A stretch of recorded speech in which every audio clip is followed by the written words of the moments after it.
दीप। देव दीपावली का दिन हो,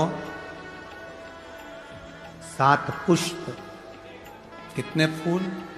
7 पुष्प।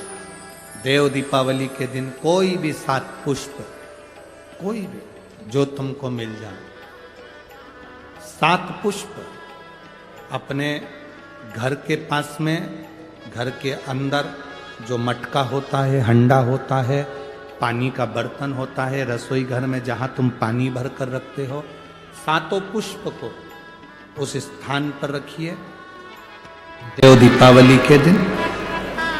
और देव दीपावली के दिन सुबह के समय पर अपने उस परिंदे की जगह पर, मटके वाली जगह पर, हंडे वाली जगह पर रखकर 7 घी के दीप रसोई घर के अंदर प्रज्वलित करिए।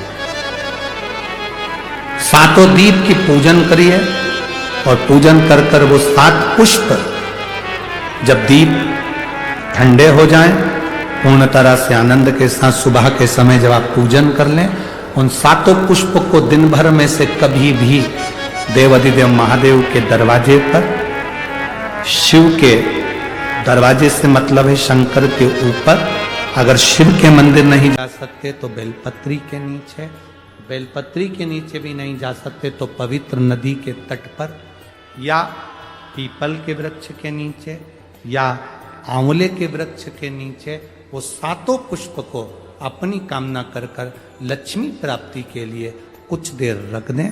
रखने के बाद एक पुष्प उसमें से वापिस बाबा से कुबेर भंडारी का भंडार भरने के लिए लेकर आए, उसको अपने पास में रख कर देखना, अगले साल जब देव दीपावली आएगी तब तुम्हें याद आएगी कि बाबा ने भंडार भरा, खाली नहीं रखा। तो 7 पुष्प 7 दीप, सुख देने वाली देव दीपावली का वर्णन कल की कथा में। एक देव दीपावली आती है, कभी तुम लोगों ने पढ़ा? पंचांग में, कैलेंडर में उसका वर्णन आता है। पढ़िए देव दीपावली, अरे बोलो तो जम के पढ़िए। एक देव दीपावली आती है, एक दीपावली, एक देव दीपावली। इन दोनों दीपावली के दिन अगर प्रयास करना, अगर बहुत कष्टमय जीवन चल रहा हो, फैक्ट्री भी ना चले, दुकान भी ना चले, व्यापार भी ना चले और कर्जा बढ़ते जा रहा हो, टेंशन ही टेंशन पूरी जिंदगी में हो रहा हो, कहीं से संपदा आ नहीं रही हो, धक्के की जिंदगी चल रही हो, तो एक बार मधु का प्रयोग कर कर देखना। महालक्ष्मी की अगर पूजन कर रहे हो देव दीपावली पर या दीपावली पर, तो पान के पत्ते पर एक शहद की बिंदी रखकर लक्ष्मी जी को भोग लगाइए। और शंकर जी के मंदिर में उसी दीपावली को या देव दीपावली पर शंकर भगवान के शिवलिंग पर एक पत्ते पर या पुष्प पर एक बूंद शहद लगाकर शिव जी को समर्पित कर कर देखिए। अगला वर्ष तक इंतजार करना, बाबा आपकी जिंदगी में 4 चांद ना लगा दो उस मधु के बल पर, तो आनंद के प्रयास करिए। मधु में क्या बल है? ये शिव महापुराण की कथा कर रही है। लक्ष्मी जी को श्राप दिया गया, तू अश्व की योनि में जाएगी, अश्वी बनेगी, घोड़ी बनेगी। भगवान नारायण ने लक्ष्मी को पृथ्वी पर भेज दिया। लक्ष्मी जी पूरी रात्रि, अमावस्या की रात्रि अंधेरे में भ्रमण कर रही हैं, कहीं उनको जगह नहीं मिली। एक दरवाजा खुला था, दीपक टिमटिमा रहा था, लक्ष्मी जी उसमें प्रवेश कर गई। बूढ़ी माँ कपड़े बना रही थी, भोजन मंगा, भोजन था नहीं। बूढ़ी माँ ने शहद का डब्बा ढूंढ लिया, मधु की डब्बी ढूंढ ली। उस मधु की डब्बी को, उस शहद की डब्बी में से थोड़ा सा मधु लाकर लक्ष्मी जी को दे दिया। थोड़ा सा मधु लाकर, थोड़ा सा शहद लाकर लक्ष्मी जी को दिया। शिव कथा कर रही है, भगवान शंकर का संवाद कर रहा। मधु, शहद, एक शिवजी पर और एक माता लक्ष्मी पर। देवों में देव जो है वो महादेव है। और देवियों में जो देवी की रूप है महालक्ष्मी। इन दोनों को शहद का प्रयोग सुख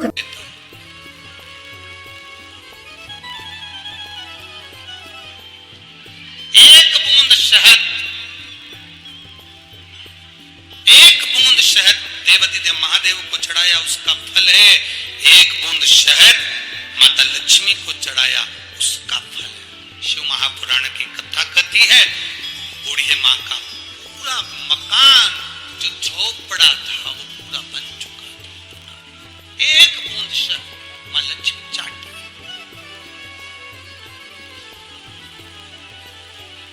हम निवेदन करेंगे कभी अगर योग लगे और कभी आपको ऐसा लगे कि मेरे घर में बहुत ज्यादा मात्रा में क्लेश रहता है,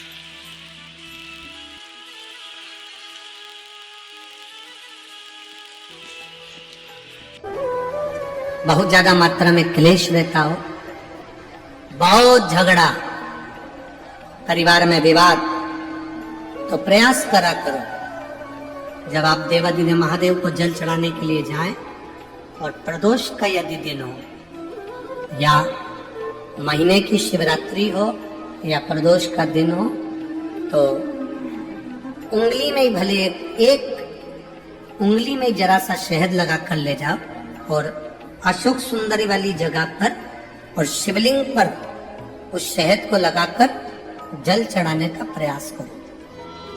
आप दो प्रदोष या 2 महीने की शिवरात्रि अगर आपने कर ली, अपने आप आपके घर में क्लेश समाप्त होता चले जाएगा, शांति बनना प्रारंभ हो जाएगा। शहद में वो फल है, मधु में वो फल है। माता लक्ष्मी को सबसे ज्यादा प्रिय प्रसाद कौन कौन सा होता है? जल्दी बोलो जरा, जल्दी से बताओ। माता लक्ष्मी का प्रिय प्रसाद कौन सा है? कोई कहेगा खीर, कोई कहेगा सीरा हलवा, कोई कहेगा सिंघाड़ा, कोई कहेगा सीताफल, कोई कहेगा फल।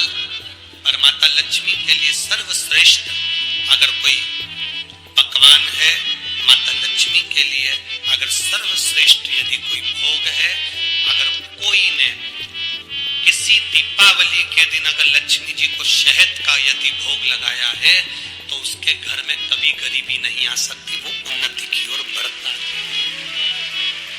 अब दुनिया के लोग क्या करते हैं, दीपावली के दिन पकवान बनाते, गुजिया बनाते, चक्की बनाते, बर्फी बनाते, लड्डू बनाते, बाजार से मिठाई लाते, पकवान बनाते, खीर बनाते, हलवा बनाते।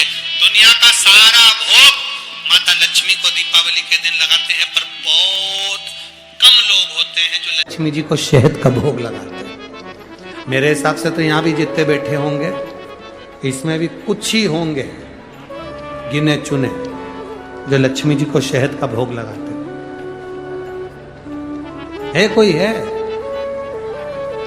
शहद का जो भोग लगाते लक्ष्मी जी को, तो लक्ष्मी जी को शहद का भोग लगाते। लक्ष्मी को शहद की प्रियता, मधु की प्रियता, वो आनंद था देता। शिव महापुराण की कथा कहती है, भगवान शंकर का पावन चरित्र कह रहा है, शिव महापुराण वर्णन कर रही है। भगवान ब्रह्मा जी ने भगवान नारायण से कहकर एक विशाल पर्वत का मंथन करा।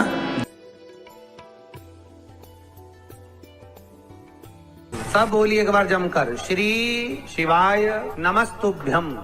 प्रैक्टिकल जरूर करना, कहीं सियोर वाला महाराज झूठ तो नहीं बोल रहा। शास्त्रों की बातें हमारे जीवन में हमें सुख प्रदान करे, इसलिए इस भाव का आनंद करते हुए आज की कथा को विराम देते हैं।